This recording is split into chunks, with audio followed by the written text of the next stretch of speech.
Ya está aquí el Padre José de Jesús Aguilar Valdés, la voz amable de la radio. La voz amable de la radio. Esto es En tu Camino, en tu Camino, en tu Camino. Cuentos. Esas narraciones que nos gustaban tanto desde niños, que leíamos en un libro o que escuchábamos en la voz de alguien más. ¿Sí? Esos breves cuentos que encierran muchas historias, hoy nos dejarán un mensaje y una enseñanza de vida. Ya está aquí el Padre José para compartirnos estos cuentos para reflexionar. Pongamos atención.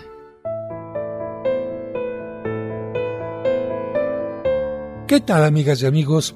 Bienvenidos una vez más a este programa que, como ustedes saben, hacemos a través de un gran equipo con mucho cariño para cada uno de ustedes.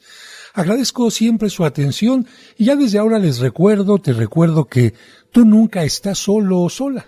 ¿Por qué? Porque de una o de otra manera Dios siempre está en tu camino. Y la manera en la que puede estar es a través de las ideas. Estas ideas que nos vienen a partir de una reflexión, de una historia, de un encuentro con alguien, de alguna lectura. Porque finalmente las ideas, los pensamientos se van convirtiendo en acciones. Ideas negativas nos llevan a acciones negativas. Ideas positivas, esperanzadoras, nos llevan siempre a una vida de muchísimo mayor servicio, de muchísima mayor entrega y, por supuesto, de un profundo desarrollo espiritual y psicológico. Y vamos a continuar con el tema de la responsabilidad que iniciamos en el programa anterior. Nuestro primer cuento se llama El pequeño héroe de Holanda. Y bueno, es un cuento tradicional precisamente holandés.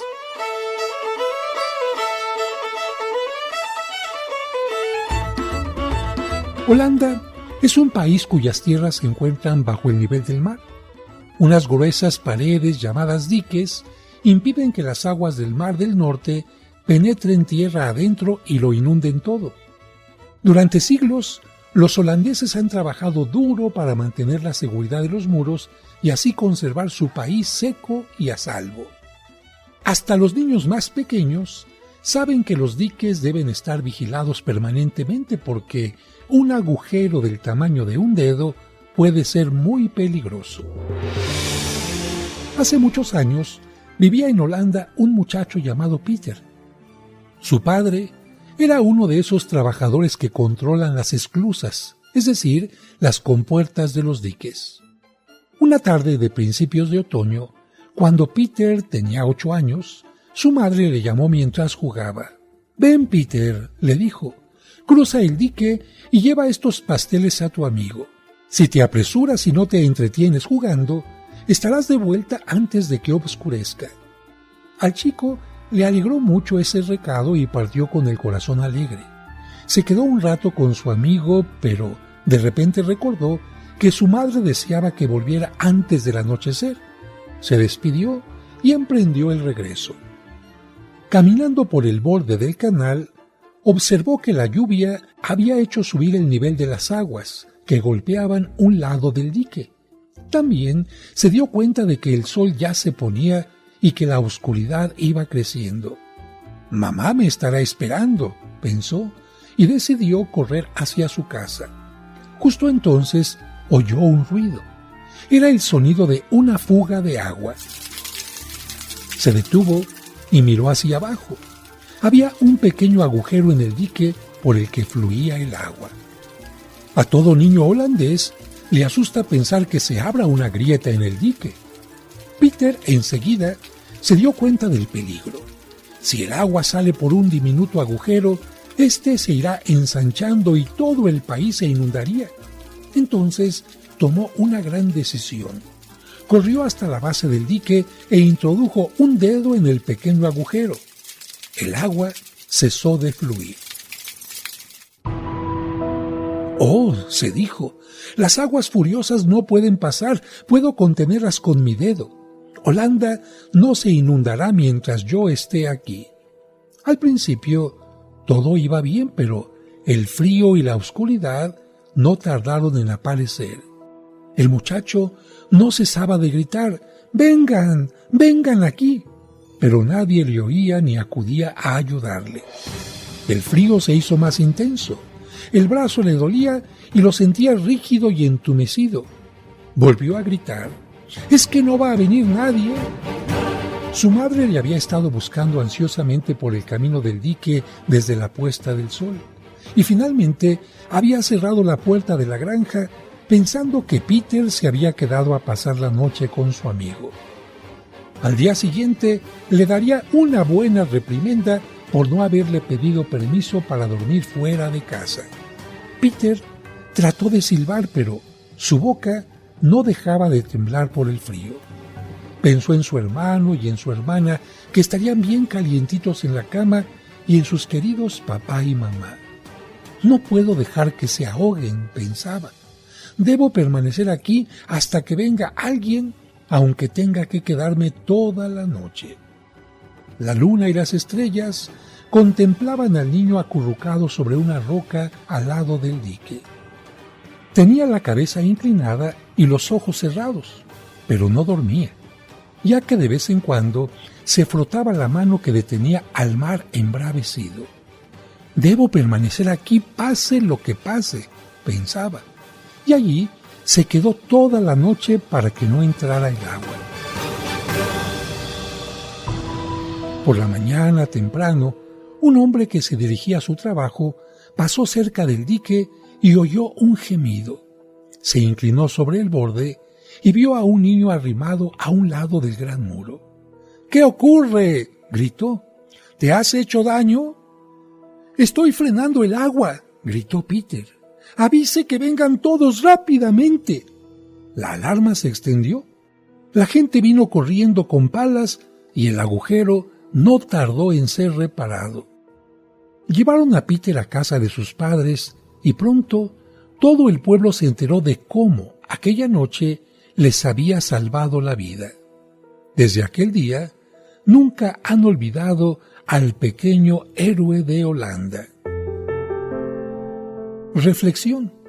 En realidad, no existe un héroe pequeño.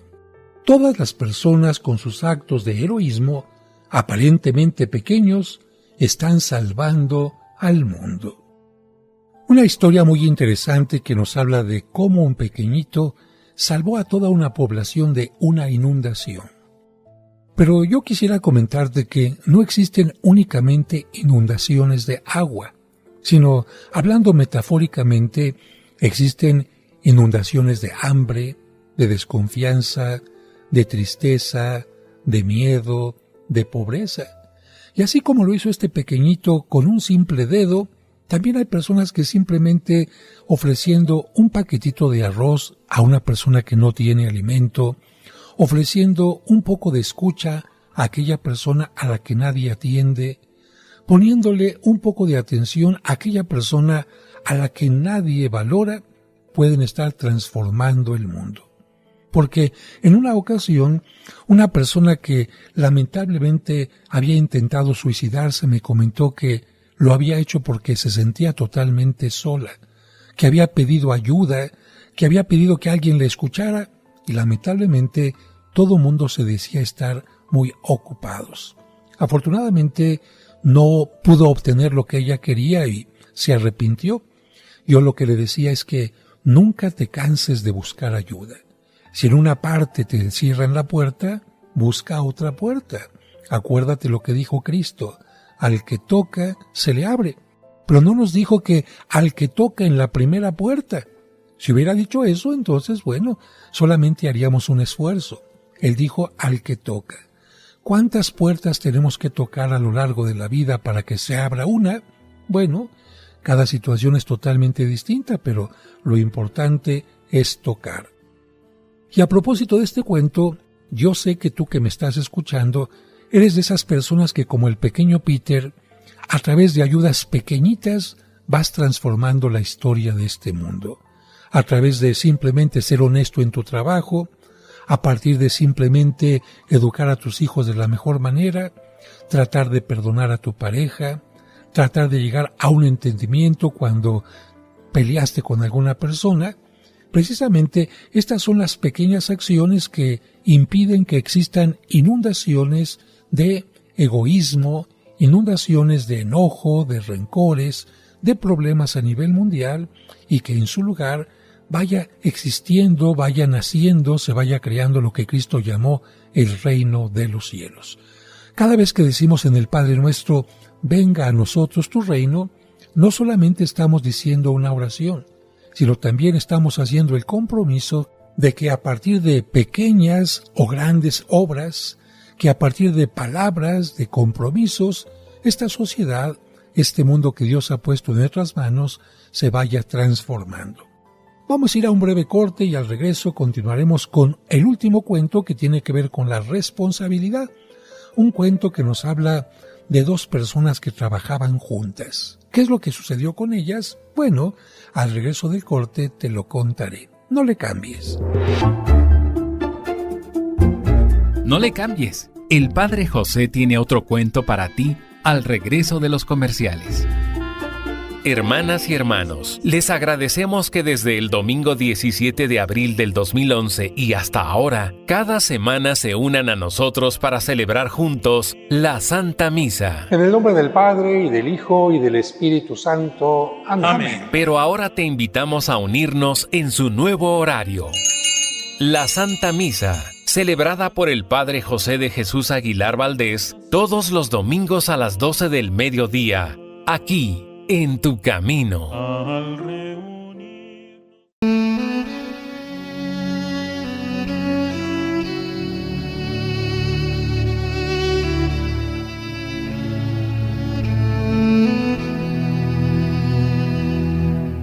Señor, mediante el sacramento del matrimonio tú bendices a quienes comparten la vida en lo próspero y en lo adverso, en la salud y en la enfermedad, y desean amarse, respetarse y guardarse fidelidad todos los días de su vida.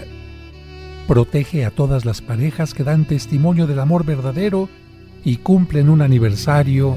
Amén.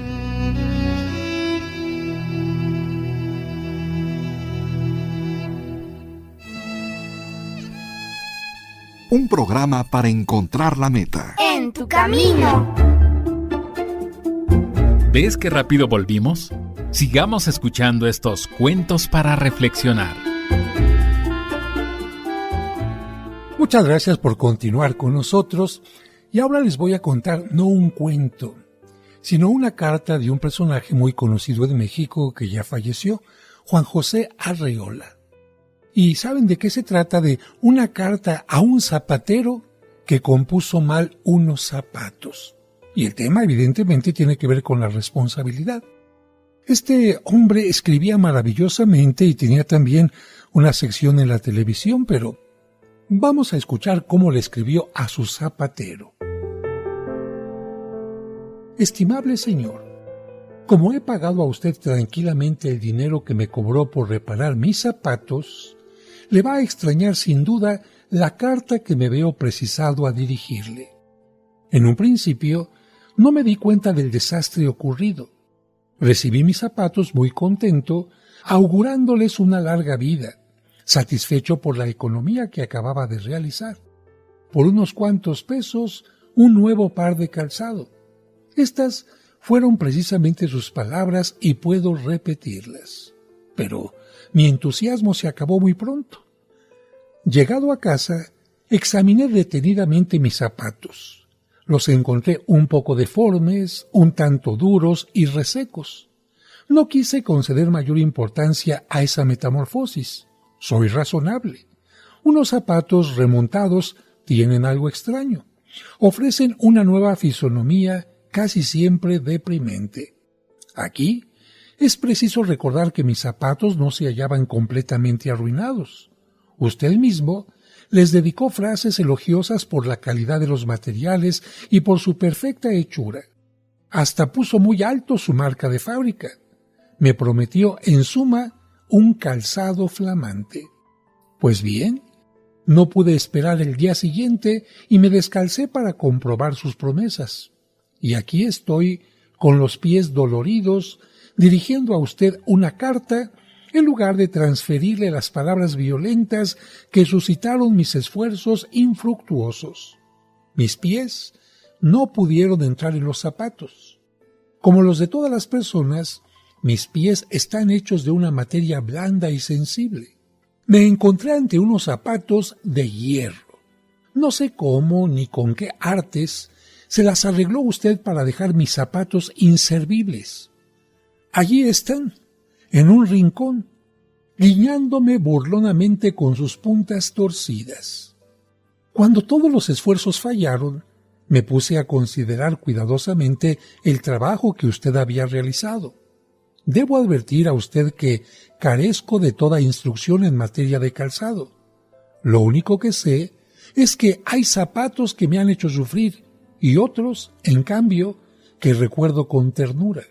Así de suaves y flexibles eran. Los que le di a componer eran unos zapatos admirables que me habían servido fielmente durante muchos meses.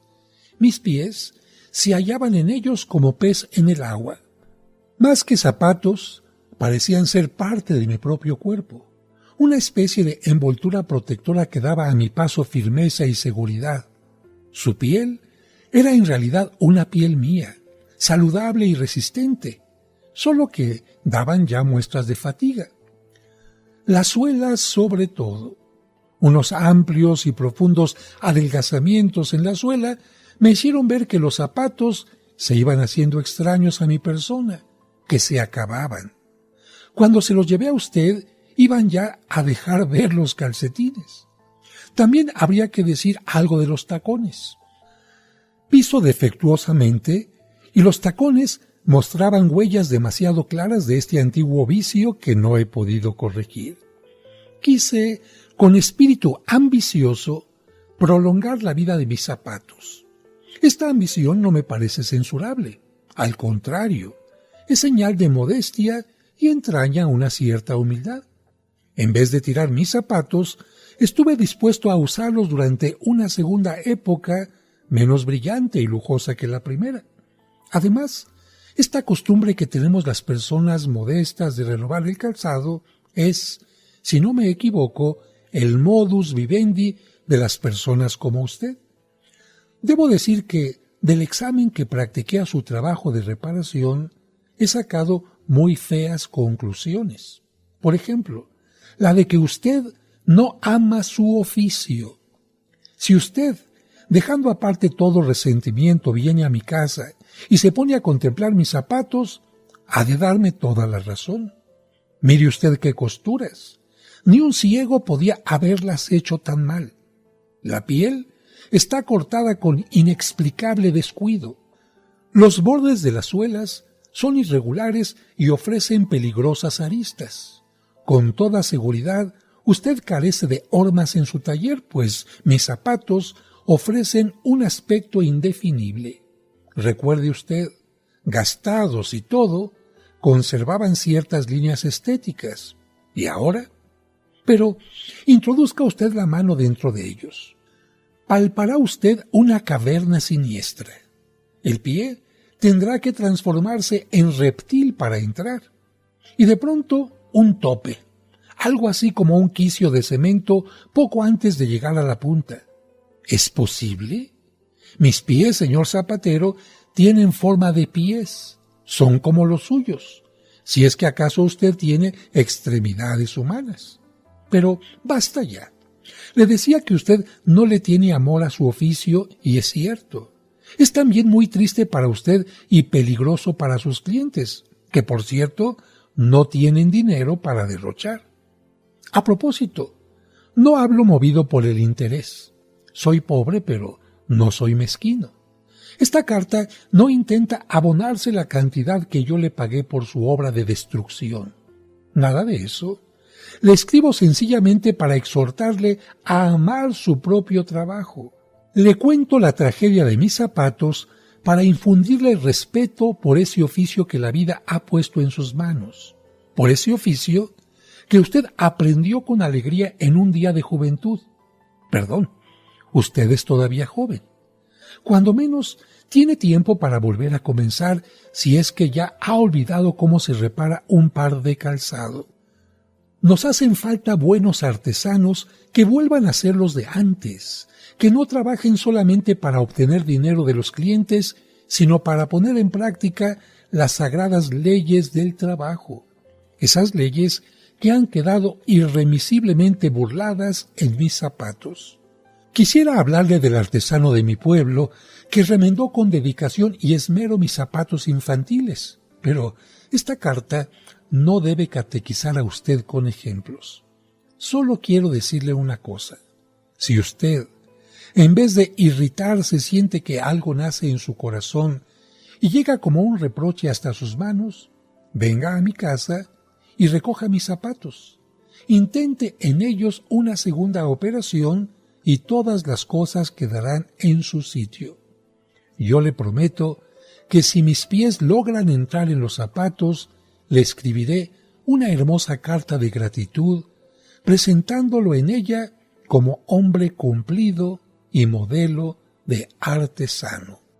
Soy sinceramente su servidor.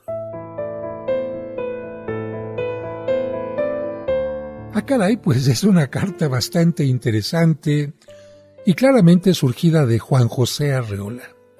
Pero yo me pregunto, ¿cuántas cartas tendríamos que mandar a muchas personas que se dedican a distintos oficios? Querida tortillera, ¿por qué las tortillas están tan duras y se resecan tan pronto? Querido tintorero, ¿por qué si yo le pagué una cantidad razonable me entrega una prenda despintada o con una mancha? Querido carpintero, ya han pasado 3 y hasta 4 semanas de la fecha en que usted me dijo que entregaría mi mueble. Y así, podíamos nosotros escribir una gran cantidad de cartas. ¿Por qué razón? Porque lamentablemente hay muchas personas que tienen un oficio, pero no son responsables en lo que hacen. Y como decía este personaje, quizás sea porque no aman su trabajo, porque no se dan cuenta que su trabajo no es solamente el medio para obtener recursos, sino también para desarrollarse, para ser felices y sobre todo para ofrecer un servicio. Qué pena que existan personas únicamente que trabajan por trabajar, no por gusto, no por servicio. En ese caso, ninguna de ellas hará lo mejor que está de su parte y, por supuesto, convierte su trabajo en una rutina que incluso se hace pesada, cansada. Hay personas que se levantan y dicen desde que se están levantando apenas, cochino trabajo, y uno dice, ¿cómo es posible? ¿Maldecir su propio trabajo? Yo creo que esto no es correcto. Quizás alguien por enojo, por enfado, porque le caemos mal, nos pueda maldecir. Pero nosotros maldecir ese trabajo que nos ofrece beneficios, ese trabajo con el cual podemos tener un alimento para llevarnos a la boca, una casa donde vivir, maldecir un trabajo que nos da la oportunidad de encontrarnos con otras personas y sobre todo decirle a Dios gracias por las manos, los pies, la lengua, la inteligencia, la memoria, la sabiduría, la experiencia y todo lo que Él nos da. A mí me parece que ser agradecidos es muy importante y sobre todo a aquel que nos da absolutamente todo. Por otra parte, valorar el trabajo y utilizarlo como un servicio es algo que nos va a dar siempre mucha alegría, mucha paz y también la forma de enorgullecernos por lo que hacemos. Pero vamos a un breve corte y regresamos enseguida. Cuentos para reflexionar. En tu camino, un programa para encontrar la meta. Muy seguramente has escuchado estos cuentos a través de este programa o en el canal de YouTube del Padre José. Si mi papá nos cuida a ti y a mí con tanto cariño, ya me imagino a San José cuidando de los 2 tesoros que Dios le encomendó. Con ellos, los pequeños y también los adultos, hemos comprendido mejor los evangelios de cada domingo. Mire lo que ocasionó, joven. No solo destrozó el automóvil que rentó, sino también el auto nuevo de esa familia. ¿Tiene con qué responder? El libro Cuentos para entender el Evangelio tiene estos maravillosos cuentos que te ayudarán a entender los evangelios que se leerán en la misa este y todos los domingos siguientes de forma indefinida. No sé qué me pasa. Me preparé muy bien, pero siento que me falta el aire. Tengo que confiar en mí. Puedes adquirirlo en su formato impreso en la parroquia de San Cosme y San Damián, ubicada en Serapio Rendón 5, Colonia San Rafael. O si deseas tenerlo en su versión digital en tu dispositivo electrónico, envía un mensaje a través de WhatsApp al 55 55 66 7744 o al 55 57 05 59 39. Cuentos para entender el Evangelio. Un libro para chicos y grandes.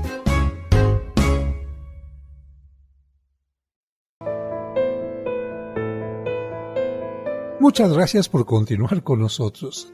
Les había dicho que escuchamos ya el último cuento de responsabilidad, pero no, encontré algunos más y se los comparto con mucho gusto. Este se llama El acróbata y el aprendiz. Un acróbata invitó como ayudante a un muchacho sin experiencia. Ambos viajaban de pueblo en pueblo exhibiendo su número circense, que consistía en que el hombre colocaba una larga pértiga sobre sus hombros, mientras que el chico trepaba al extremo opuesto de la misma.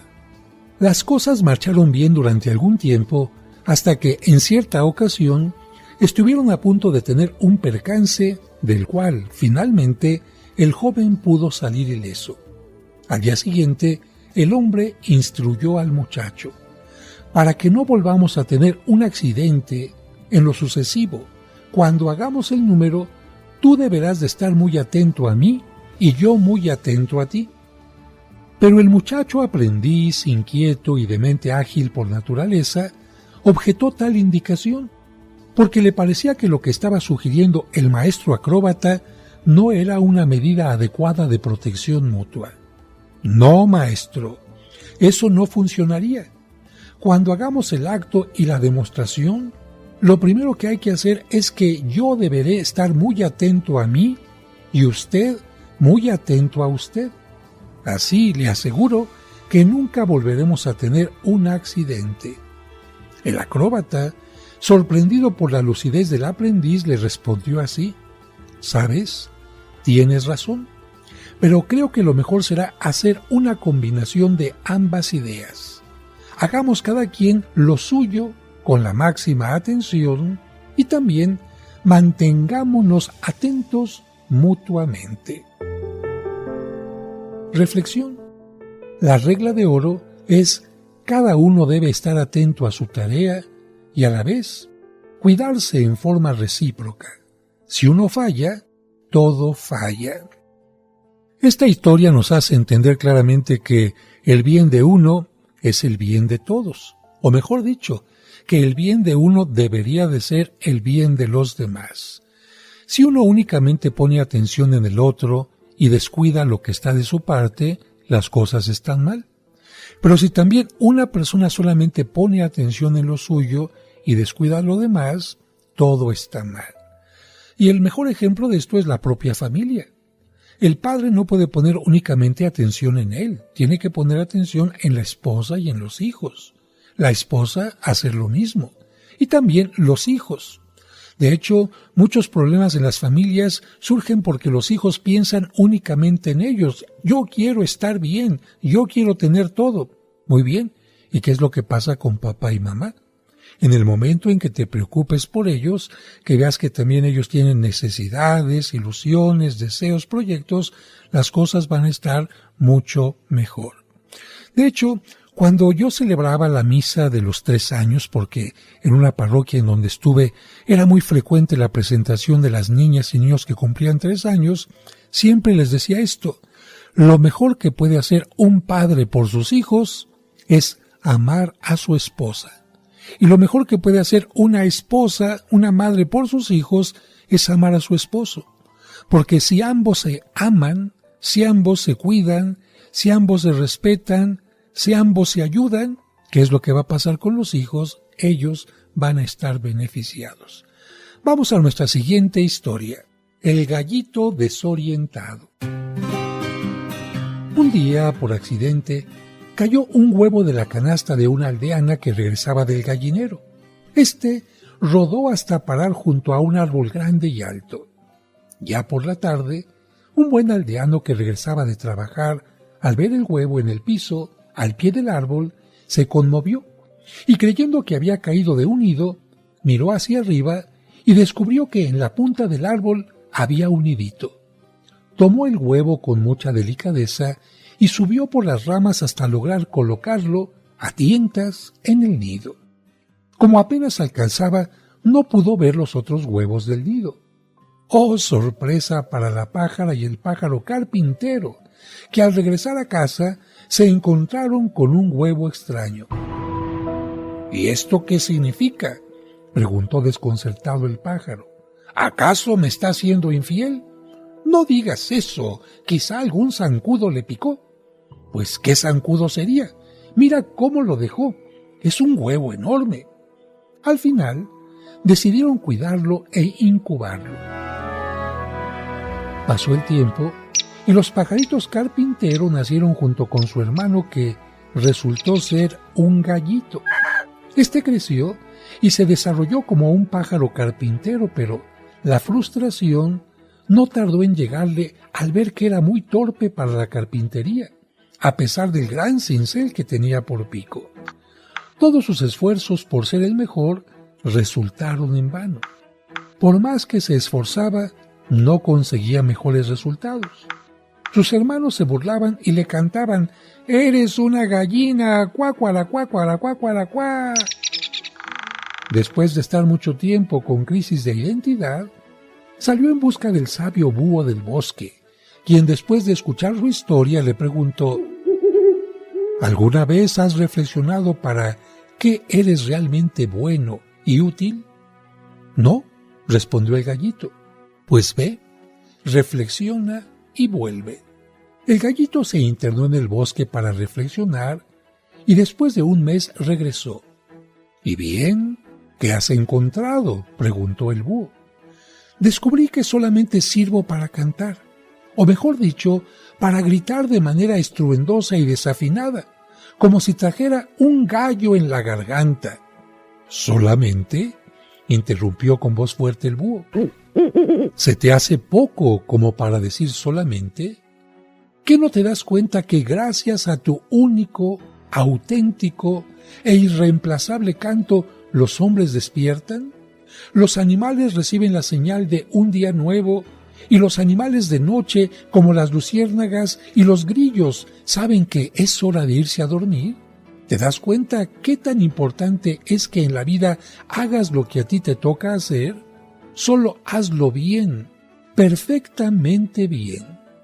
Y fue así que, con estas palabras, el gallito se dedicó a cantar y fue un gallito exitoso y feliz.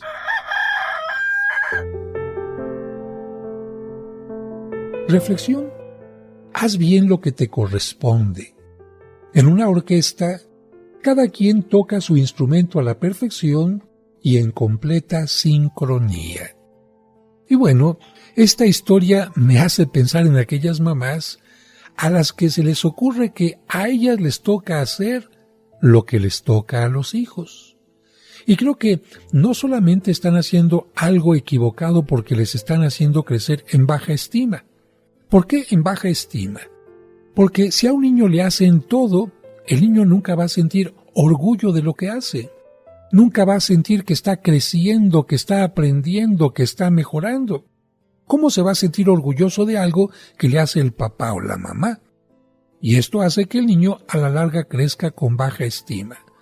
Pero también el hecho de que el papá o la mamá le haga todo a los hijos los hace irresponsables. ¿Quién va a levantar la ropa? Ahí está mi mamá. ¿Quién va a llevar la ropa donde se pone para lavar? Ahí está mi mamá. ¿Quién va a recoger el plato de la mesa? Ahí está mi mamá. ¿Quién me va a dar dinero cuando sea joven? Ahí está papá o mamá. Y esto hace que las personas crezcan en una forma irresponsable. Mamá, papá, haz lo que a ti te toca, pero no hagas lo que le toca a tus hijos. Esposo o esposa, haz lo que te toca a ti, pero no hagas lo que le toca a tu pareja. Claro, hay ciertas excepciones. Padre, es que mi pareja está en este momento enyesada, tuvo un accidente. Bueno, en ese caso, apóyale porque las circunstancias lo requieren. Es que mi abuelito ya es muy mayor y no puede partir la carne. Perfecto, se entiende que se trata de una excepción y en esos casos siempre podemos ser serviciales. Pero recuerda, nunca hagas lo que a otra persona le toca. Mejor sé responsable en lo tuyo. Vamos a ir a un breve corte y regresamos enseguida. No le cambies. El Padre José tiene otro cuento para ti al regreso de los comerciales. En tu camino, un programa para encontrar la meta.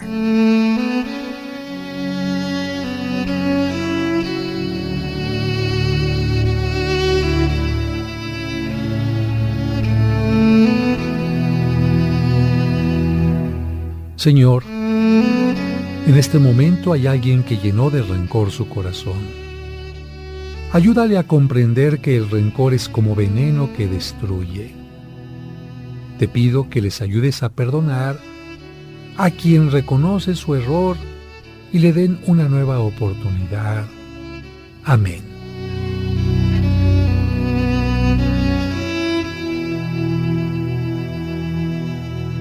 Estás escuchando En tu camino con el Padre José de Jesús Aguilar Valdés, la voz amable de la radio. Bendito sea Señor.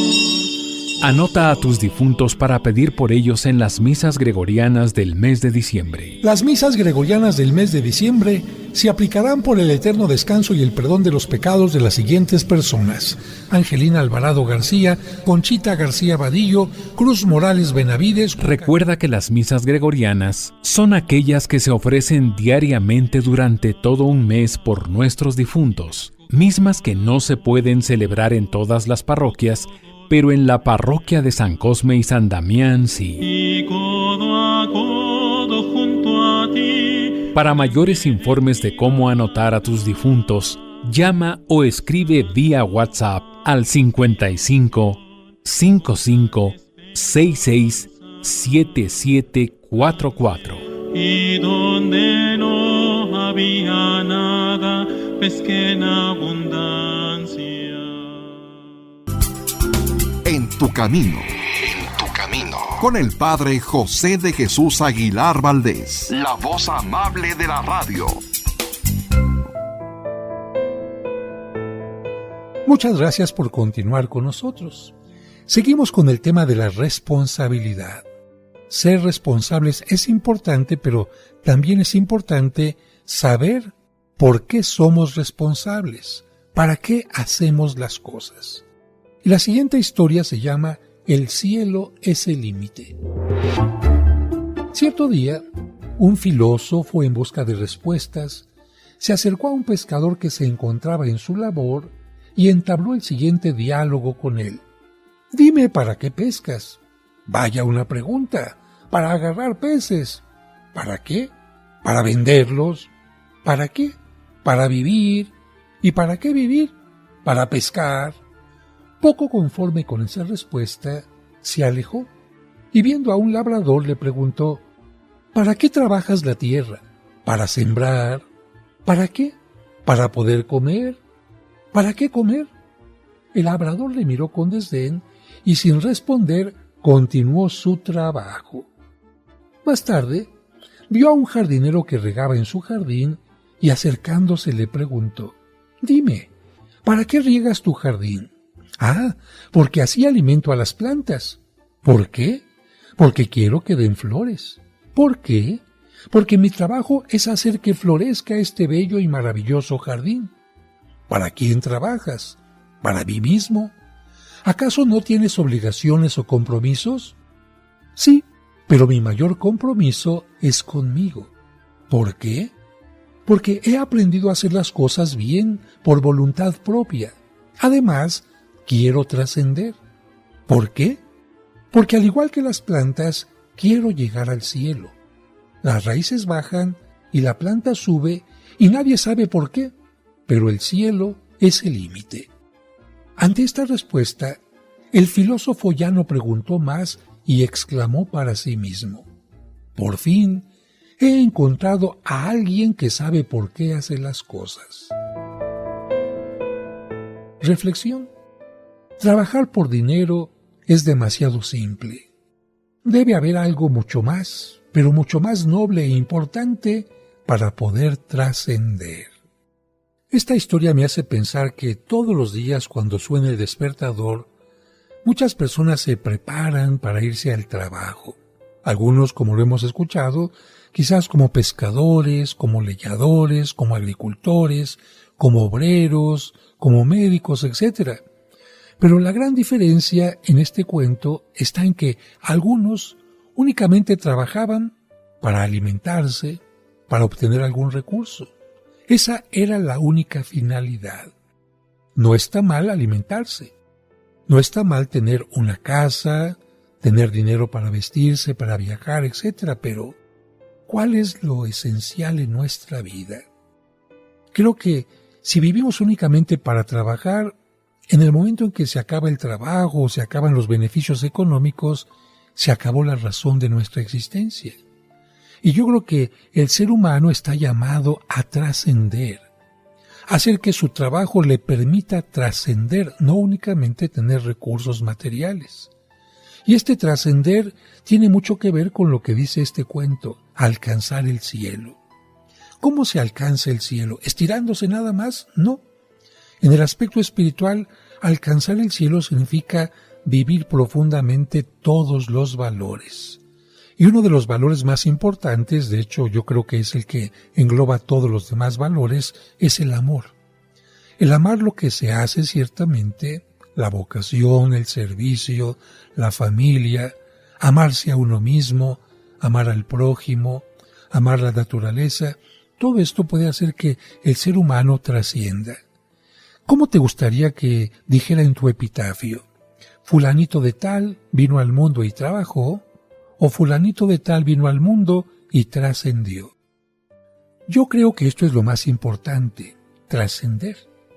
De hecho, en una ocasión ya les conté una historia de un trabajador que estaba tan obsesionado por su trabajo que cuando no llegaron los 5 camiones que él esperaba para su empresa, le dio un paro cardíaco y él sintió cómo caía al piso y veía cómo se acercaban a ayudarlo, cómo lo llevaban al hospital y de repente también él mismo veía cómo lo ponían en un ataúd y lo llevaban a sepultar. Veía también cómo al regresar a casa su esposa y sus hijos estaban llenos de tristeza y hasta el perro lo extrañaba y se echó allí en la puerta esperando que regresara su amo. Pero, ¿qué pasó en el trabajo? En el trabajo, al día siguiente, ya estaba otra persona ocupando su escritorio. Sí, a una persona quizás la puedan suplantar muy fácilmente en el trabajo, de un día para otro, de una hora para otra, y en cambio, en la familia, esa persona es totalmente insustituible. Por esta razón, si tú te dedicas únicamente al trabajo, creo que está bien, pero no es lo mejor, no es lo más excelente. Hay que tratar de darle a la vida un sentido mucho más amplio. Seguramente que con esta historia, tanto a ustedes como a mí, nos queda muy claro que el final de esta persona podía haber sido totalmente distinto. Si ella hubiera tenido más cuidado en lo que hacía, amor al trabajo, pero también amor a sí misma, las cosas hubieran sido totalmente distintas. Seguramente hubiera alargado más su vida, habría gozado más a su esposa, a sus hijos, habría conocido más lugares, habría gozado del cine, del teatro, de un sabroso helado y de muchas cosas más. Lamentablemente, el trabajo, cuando es lo más importante en nuestra vida, se convierte en un antivalor. Porque recuerda que las cosas buenas, aún cuando se hacen en exceso, se convierten en antivalores. El trabajo es un valor, pero cuando exageramos en esto se convierte en un antivalor. Y a propósito de esto, voy a contar la última historia del día de hoy. Seguiremos en los siguientes programas hablando de cuentos, de historias, de había una vez, pero el día de hoy terminaremos con este. Y se llama Control de Calidad Celestial. Creo que se entiende perfectamente lo que es un control de calidad. En una empresa, en una fábrica, generalmente hay una persona que está cuidando que la prenda que está saliendo de ahí salga perfectamente bien hecha, perfectamente bien envasada, sin ningún defecto. Eso es el control de calidad y actualmente todas las empresas lo tienen porque cuando un cliente tiene una mala experiencia con algo que adquirió, no vuelve a confiar en esa fábrica, en esa empresa, en ese centro comercial. Todos tenemos derecho a tener un alimento, una prenda, una herramienta de calidad. Control de calidad celestial. Al principio no había nada, nada de nada. De esta nada, Dios creó el cielo y la tierra, el sol y las estrellas, la luz y el aire, el agua y la lluvia, las plantas y los animales. Y por fin, en el sexto día, tal como se lee en el libro del Génesis, dijo Dios: hagamos al hombre a imagen y semejanza nuestra, para que domine a los peces del mar y a las aves del cielo, y a los ganados, y a todas las bestias de la tierra, y a todo reptil que se desliza sobre ella. Así, creó Dios al hombre a imagen suya, les creó, varón y hembra, y les echó su bendición. Luego, Dios miró y remiró cuanto había hecho, y se quedó embelesado y convencido de que todo era hermoso y estaba muy bien hecho. Y hubo tarde, y hubo mañana, y se formó el día sexto. Así, Dios había aprobado con calificación de sobresaliente el primer control de calidad de la historia. Ahora, a nosotros, hombres y mujeres, nos corresponde seguir escribiendo esta historia de calidad. Reflexión. Existen controles que verifican la calidad de los productos, pero ¿quién controla la calidad de las personas? ¿Cómo puedes ser persona de calidad? ¿Tus acciones hablan por ti? Si tus ideas y pensamientos son de calidad, tus acciones serán de calidad. Bueno, yo creo que es un tema muy interesante el de responsabilidad y tiene también que ver con el descanso, porque Dios, después de que había creado todo, se dedicó a gozar, a maravillarse de lo que había hecho. Así que no trabajes únicamente, también aprende a gozar lo que haces. Y si algo estuvo mal hecho, dale un control de calidad para que al día siguiente las cosas estén mejor.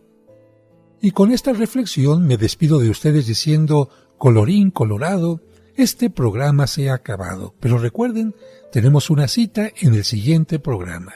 Que Dios les bendiga.